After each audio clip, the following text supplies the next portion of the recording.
अगर तो ये आपको सिर्फ बैक का प्रॉब्लम है, सबसे पहले आपकी प्रॉपर स्लीप, आपकी बैलेंस डाइट जिसमें आप सारे फूड ग्रुप से ले रहे हैं, कैल्शियम और विटामिन डी का रेगुलर इनटेक, और इसके अलावा लाइट वॉक या जो प्रेगनेंसी रिलेटेड योगा है जो सेफ जोन में है वो करके आप इसको मतलब थोड़ा आपको रिलीफ मिल सकता है।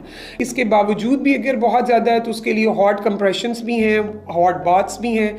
अगर आपको प्रेगनेंसी में पेन के साथ साथ ब्लीडिंग की शिकायत हो रही है या आपको पेन के साथ कोई और एसोसिएट सिम्टम है तो वो बिल्कुल भी फिजियोलॉजिकल नहीं है। पेन के साथ ब्लीडिंग हो तो आपने फ़ौरन अपने गायनेकोलॉजिस्ट से कंसल्ट करना है कि उस सूरत में बाज़ औक़ात बच्चे की जो ओवल है वो अलहदा होना शुरू हो जाती है और वो एक सीरियस कंडीशन है। इसके अलावा आप इस बात को समझें कि प्रेगनेंसी एक नॉर्मल फिजियोलॉजिकल स्टेट है। उसमें अगर आपकी डॉक्टर ने आपको बेड रेस्ट नहीं कहा हुआ तो आप अपनी रूटीन की वॉक और लाइट एक्टिविटी कर सकती हैं, उससे भी आपको काफ़ी हद तक फ़र्क पड़ेगा।